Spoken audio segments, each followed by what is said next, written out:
Bonjour à vous, bienvenue à l'école de guérison divine. Et le passage que nous allons lire, c'est Jean chapitre 1, verset 1. Au commencement était la parole, et la parole était avec Dieu, et la parole était Dieu. Amen. La première chose que vous devez comprendre, c'est que la Bible révèle la volonté de Dieu pour votre vie. La Bible dit quoi? Au commencement était la parole. La Bible ne dit même pas au commencement était Dieu. Vous remarquez pas ça? La Bible ne dit pas au commencement était Dieu. La Bible dit au commencement était la parole. La parole était avec Dieu et la parole était Dieu. Donc ça veut dire que Dieu place sa parole au-dessus même de lui-même. Est-ce que vous me suivez? Dieu place sa parole au-dessus de lui-même. C'est pour ça lorsque vous lisez la Bible dit Dieu a exalté sa parole au-dessus de tout. Est-ce que vous comprenez? Maintenant, vous devez saisir que la parole de Dieu révèle la volonté de Dieu pour votre vie. La parole de Dieu révèle ce que Dieu veut pour votre vie. Maintenant, qu'est-ce que Dieu veut pour votre vie? C'est facile. La Bible dit dans 3 Jean 2, « Bien-aimé, je souhaite que tu prospères à tous égards et sois en bonne santé, comme prospère l'état de ton âme. » C'est ce que la Bible dit. La Bible dit dans Psaume chapitre 103, verset 3, « Il pardonne toutes tes iniquités, il guérit toutes tes maladies. » Donc, vous voyez que je vous ai dit tout à l'heure que la Bible révèle la volonté de Dieu pour nos vies.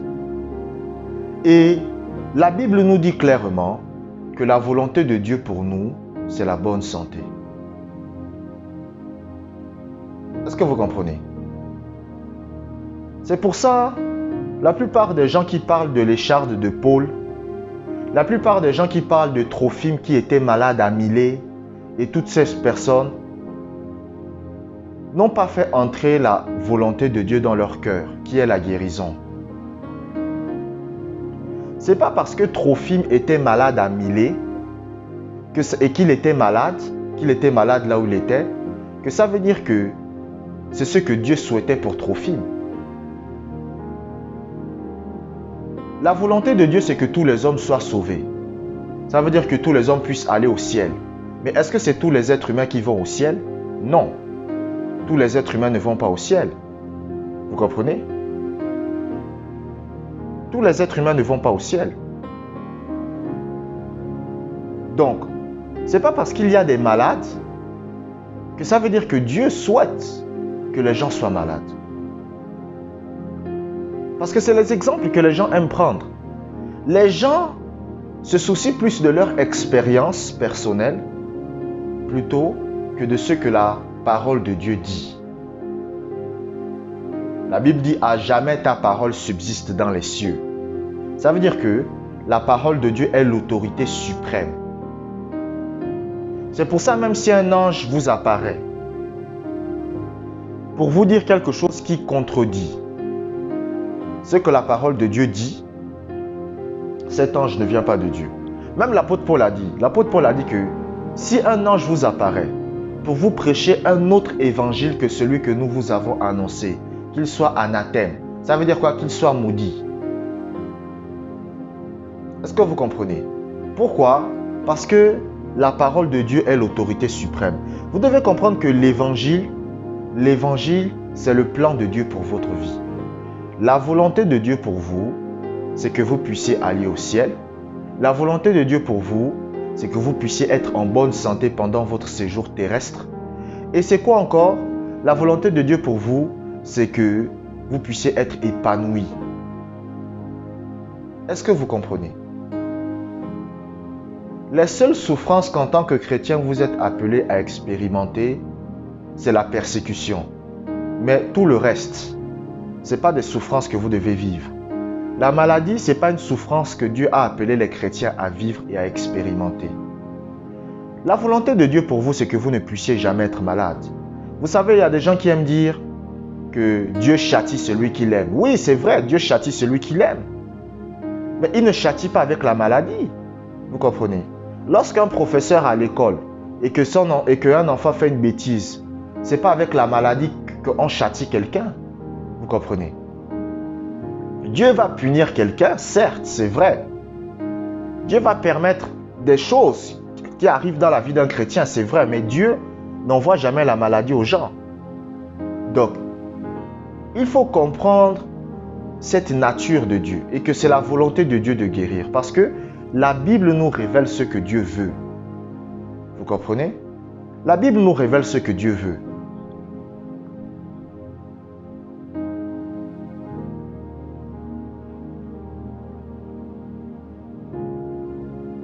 Qu'est-ce que Dieu veut? C'est la bonne santé de ses enfants. Un père normal, un père qui se respecte, peu importe les cultures, que vous alliez en Afrique, que vous alliez en Europe, que vous alliez en Amérique, du Nord, du Sud, en Australie, en Asie, allez dans tous les pays du monde. Tout papa qui se respecte, le désir de son cœur, c'est que son enfant soit en bonne santé. Vous comprenez? Est-ce que vous comprenez ceci? Nous allons maintenant lire un deuxième passage biblique. Nous allons lire Proverbes, chapitre 18, verset 21. Proverbes, chapitre 18, verset 21. La mort et la vie sont au pouvoir de la langue. Quiconque l'aime en mangera les fruits. Vous devez comprendre que ce qui sort de votre bouche va déterminer ce qui va arriver dans votre vie. Je répète, ce qui sort de votre bouche va déterminer ce qui va arriver dans votre vie. La plupart des chrétiens ne comprennent pas que dans la langue, c'est-à-dire dans le langage humain, il y a une puissance. Ce que vous passez votre temps à déclarer, c'est-à-dire à dire vous concernant chaque jour, c'est ce qui se réalisera dans votre vie. Vous savez, c'est avant-hier, je suis tombé sur une petite vidéo comme ça d'un acteur qu'on appelle Tom Holland.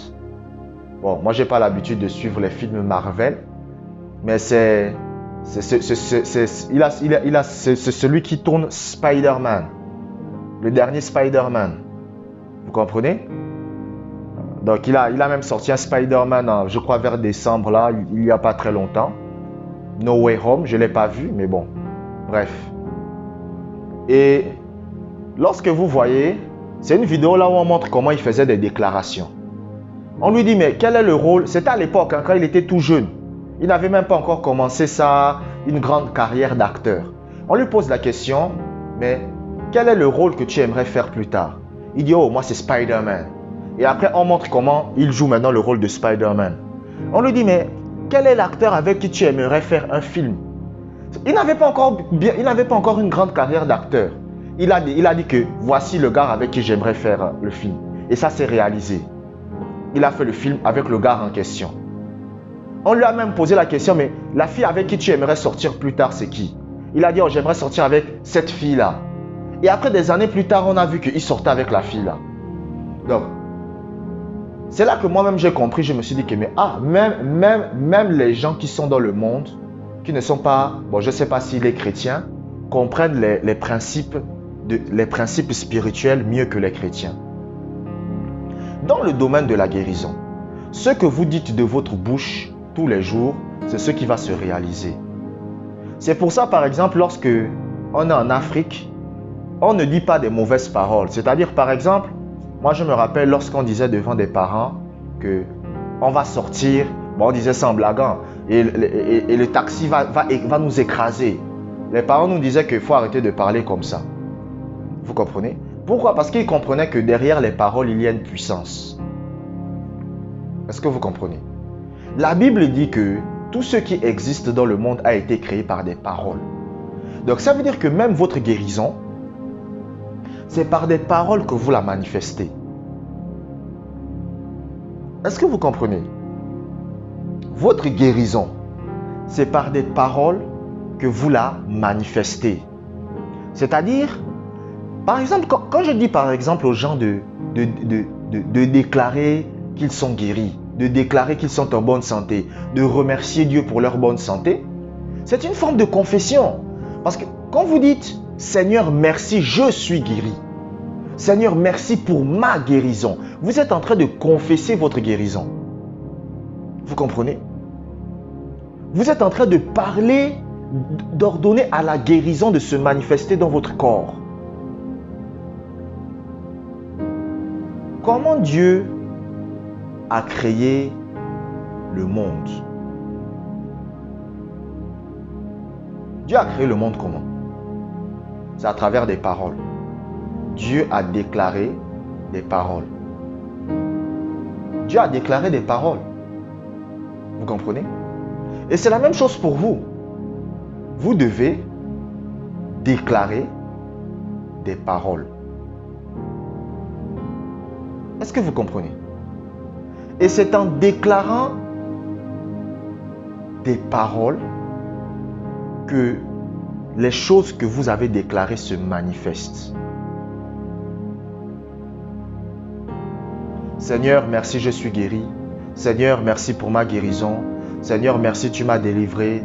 Seigneur, merci, Seigneur, merci, Seigneur, merci. À force de faire ça tous les jours, qu'est-ce qui se passe? La guérison se manifeste. Est-ce que vous me suivez?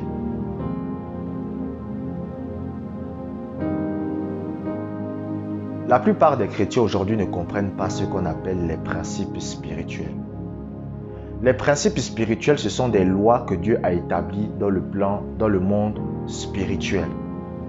Donc, une des lois spirituelles, c'est quoi? C'est la loi de la confession. La confession, c'est quoi? Écoutez, confesser, ça veut dire quoi? Confesser, c'est dire la même chose. Dire la même chose que. C'est ça que ça veut dire confesser. C'est dire la même chose que.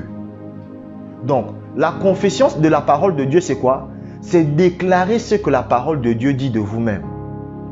Donc, lorsque vous confessez votre guérison, vous êtes en train de déclarer ce que la parole de Dieu dit de vous-même. Par exemple, 1 Pierre chapitre 2, verset 24 dit quoi? Que par les meurtrissures de Christ, vous avez été guéris. Et vous confessez ça. Merci Seigneur pour ma guérison. Merci Seigneur pour ma bonne santé. Père, je te bénis, je suis guéri. Seigneur, je te glorifie, je suis guéri. Seigneur, gloire à ton nom. Merci Père. Et vous devez confesser ça tous les jours jusqu'à ce que vous arriviez à un point où vous n'avez plus aucune peur. C'est-à-dire que la confession doit arriver à un niveau là où vous n'avez plus aucune peur. Vous savez, bon, c'est peut-être un mauvais exemple, mais vous savez, il y a des gens qui mentent tellement bien qu'ils finissent même par croire leurs propres mensonges. Par exemple, vous allez voir des gens, il va vous dire que oui, moi j'ai beaucoup d'argent, alors qu'il n'a pas d'argent. Mais tellement il dit ça qu'il finit par croire ce qu'il dit. C'est la même chose. C'est-à-dire que vous n'êtes pas en train de mentir, vous êtes en train de déclarer ce que Dieu dit que vous avez. Donc vous remerciez Dieu pour votre guérison encore et encore, encore et encore, encore et encore, jusqu'à ce que vous atteigniez un niveau là où il n'y a pas de doute, là où il n'y a plus de peur en vous.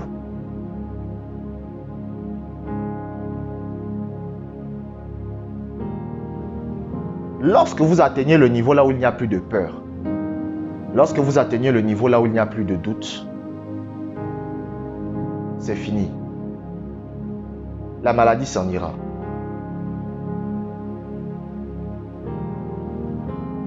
Il y a de la puissance dans les paroles que vous déclarez. Derrière les paroles que vous dites, il y a de la puissance. Il y a une force qui accompagne les paroles que vous dites. c'est parce que vous n'êtes pas ouvert au monde spirituel. Mais derrière ce que vous dites, il y a de la puissance. Je vous remercie d'avoir regardé cette vidéo jusqu'à la fin. Abonnez-vous pour des prochaines vidéos. Que la grâce du Seigneur soit avec vous.